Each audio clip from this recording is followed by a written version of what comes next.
Obrigado, Flávio. Senador Magno Malta. Sobre esse requerimento do Anderson Torres, e na verdade o ministro Alexandre de Moraes, ele é um debochado, e ele faz de deboche mesmo com essa casa, para a casa perceber o deboche, ver como é que ele dá as penas dele, ver como ele puniu o partido com 22 milhões, ponto 9 de trás para frente, dá no número 13. Ele sempre faz as anarquias dele, ele é um narcisista, é um abutre que se regozija em espizinhar, sabe, os restos mortais de um cadáver aos olhos dele, e ver quando ele fala sobre as pessoas, assim, a expressão facial dele. Você não precisa ser doutor em nada disso. A expressão facial de prazer de um abutre. Senadora Damares, quando você falou sobre o pedido, você disse: eu vou falar alguma coisa aqui que, quem sabe, vocês não sabem. Eu fui lá com o Isalci. Pois é, eu vou falar uma outra coisa aqui. Eu disse ao senador Girão: eu vou fazer um requerimento sozinho, já que ele não despachou de todo mundo. Pois ele despachou o meu, e eu fiquei segurando. Não fui para esperar ele despachar o outro, porque é um absurdo. O Marinho foi lá e dizer: é um absurdo. Quando ele despachou para os parlamentares, eu já tinha o despacho para ir sozinho. Veja que deboche. E ele traz naquele pedido primeiro de visita aos presos, assim, ele põe a exclusão dos nomes que não pode visitar, e inclui Flávio Bolsonaro, inclui Eduardo.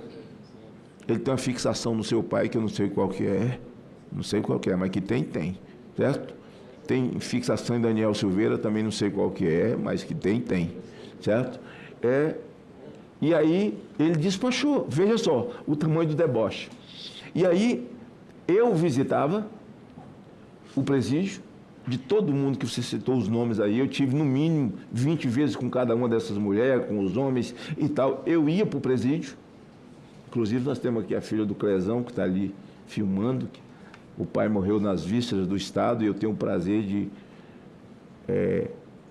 ter a memória do Clezão dentro do meu gabinete o tempo inteiro, porque ela está cooperando conosco lá no meu gabinete.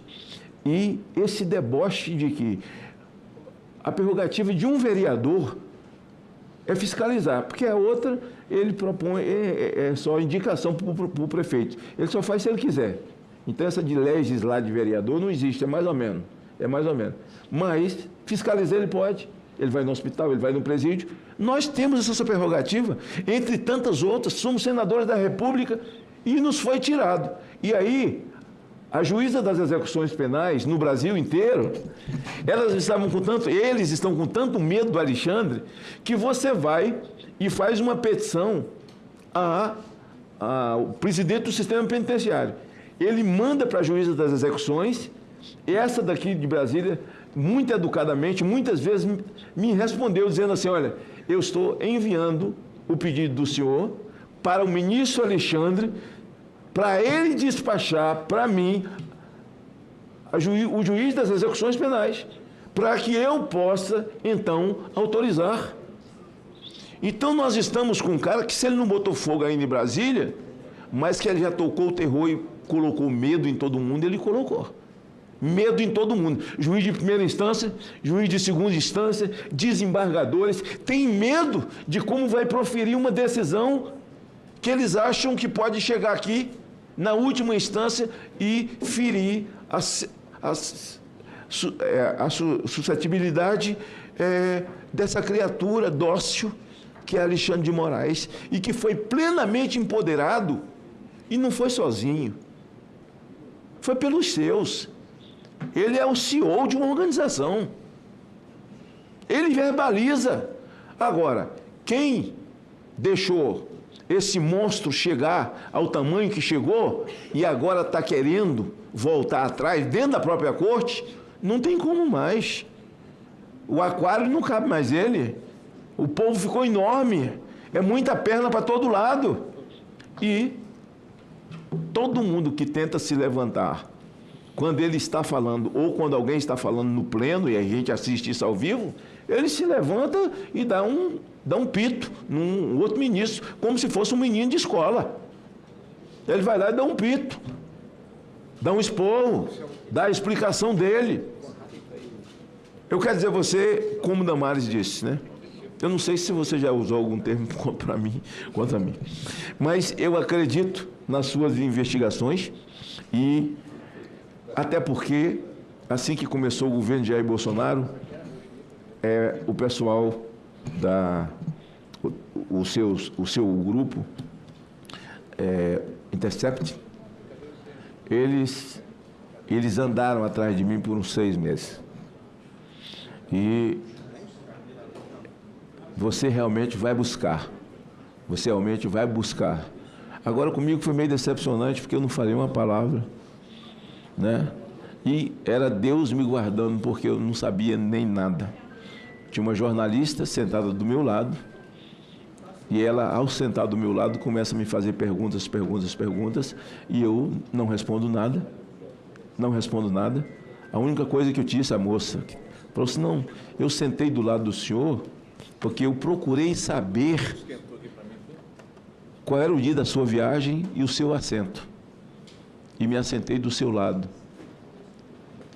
Eu sou jornalista e eu gravei tudo que o senhor falou comigo. Falei, você está errada de ter gravado sem ter falado comigo.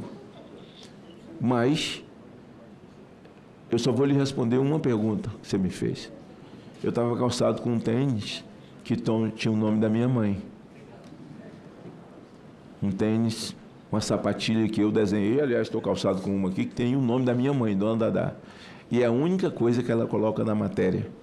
É que sentou do meu lado, eu não disse nada, ela foi a Cachoeiro da Pemirim, conheceu a minha instituição de drogados, conversou lá com meu irmão, fez 1000 perguntas sobre mim, e a única coisa que eu disse a ela é que eu voltarei às ruas e faria tudo de novo que eu fiz para colocar Jair Bolsonaro como presidente do Brasil. Essa matéria saiu, e que eu estava calçado num tênis branco, com a marca, com o nome da minha mãe, Dona Dadá. Então, independente do que você pensa a meu respeito, como jornalista, você vai realmente... Nós não estamos aqui com um cara meia boca, nós estamos com um cara que realmente vai buscar a informação, que vai esmiuçar, não é? Damares aí já fez a reclamação dela. E, aliás, é o seguinte, se ela não fosse louca, ela não era senadora também, não. Porque Deus não tem compromisso com gente que acha que é bonzinho de cabeça. Deus gosta de gente valente. Deus não tem nada a ver com frouxo. E se ela... Você só está aqui porque é doida mesmo, entendeu? Então é o seguinte, Assessorei um doido. Foi treinada, né? Essa foi boa.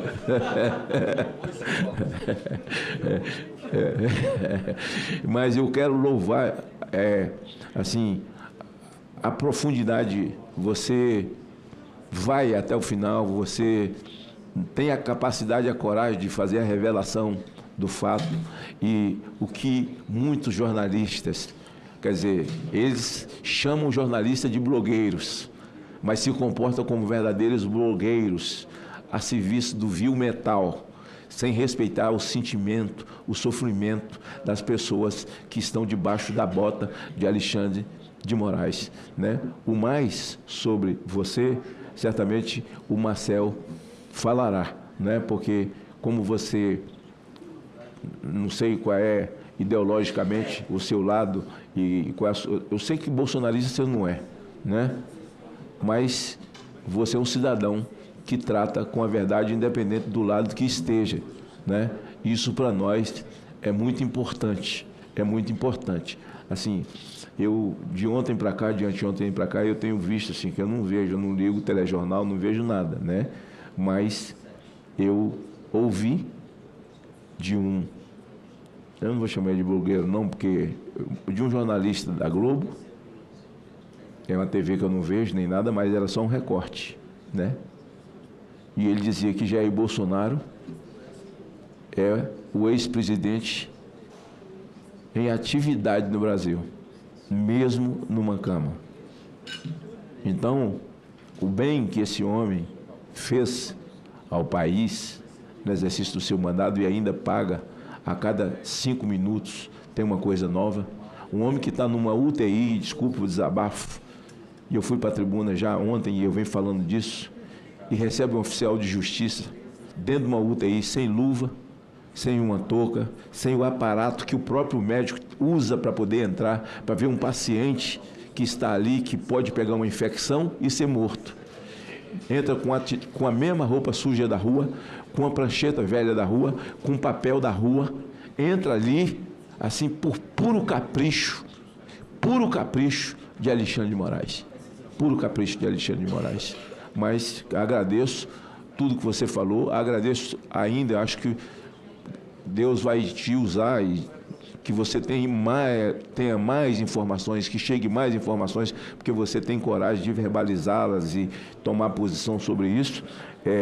E vir aqui essa comissão conosco, assim, não é uma coisa fácil, porque todos nós estamos correndo perigo nesse... Você pode sair daqui com um mandado de prisão ou dizendo a Polícia Federal lhe convocando para ir lá fazer um depoimento para você se explicar o que você veio fazer aqui, né? E o que você falou a respeito dessa excelência nobríssima que é o senhor Alexandre de Moraes. Obrigado pela sua vinda aqui.